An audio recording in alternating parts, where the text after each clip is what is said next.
Netflix बहुत बार कुछ ऐसी सीरीज रिलीज करता है जो कि दिखने में बहुत ही ज़्यादा सिंपल होती है, लेकिन जब आप इन सीरीज को देखना शुरू करते हैं तो आपके दिमाग की हर एक नसें खुल जाती है। जी हाँ दोस्तों, कुछ ऐसी ही चीज़ें आप इस सीरीज में भी देखने वाले होंगे।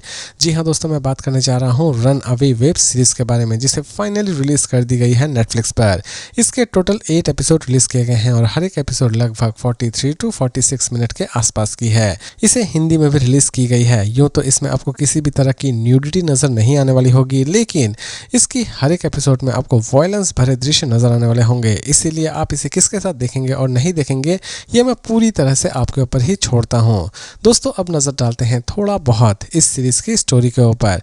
इसकी कहानी की शुरुआत होती है एक ऐसे पिता से जो कि सच में बहुत ही ज्यादा अमीर है, लेकिन उसकी बेटी एक होमलेस बंदे के साथ भाग जाती है। लेकिन अचानक से ही उसके पिता को यह पता चलता है कि उसकी बेटी एक पार्क में गाना गा रही है। वो वहां पर पहुंच जाता है, लेकिन उसका बॉयफ्रेंड उसके पिता को रोक देता है। दोनों में हाथापाई होती है और पिता को पुलिस पकड़कर लेकर चली जाती है। लेकिन दूसरे ही दिन उस लड़की के बॉयफ्रेंड की डेड बॉडी पाई जाती है। पुलिस का पूरा शक लड़की के पिता के ऊपर आ जाता है और लड़की का पिता अपने आप को किस तरह बेकसूर साबित करता है और दूसरे ही तरफ वो अपनी बेटी को किस तरह ढूंढ के निकालता है। ये सारी की सारी चीजें आप इस सीरीज में देखने वाले होंगे। इसकी कॉन्सेप्ट सच में अमेजिंग बनाई गई है। इसकी स्टोरी एक्चुअल में आपको कोई सिंपल स्टोरी बिल्कुल भी नहीं लगने वाली होगी, क्योंकि इसकी स्टोरी सच में बहुत ही ज्यादा डिफरेंट है और बहुत ही ज्यादा यूनिक है।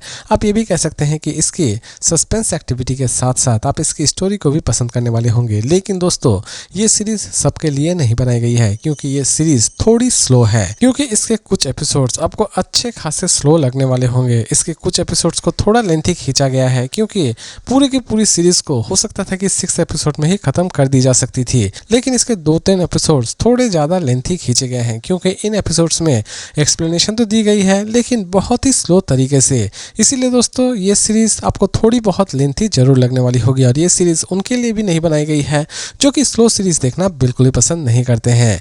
ओवरऑल इसमें आप अच्छी खासी सस्पेंस एंजॉय करने वाले होंगे, प्लस इसकी स्टोरी भी आपको बहुत ही ज्यादा स्ट्रांग लगने वाली होगी।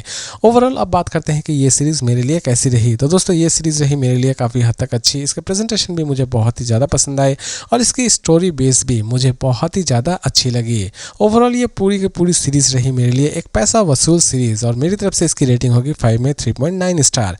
लेकिन दोस्तों, अगर आप सोच रहे हैं कि इसे हम देखें या ना देखें, तो दोस्तों अगर आप कोई अच्छी सी slow type suspense thriller series देखना चाहते हैं तो ये सीरीज आपका पैसा पूरी तरह से वसूल करने वाली होगी।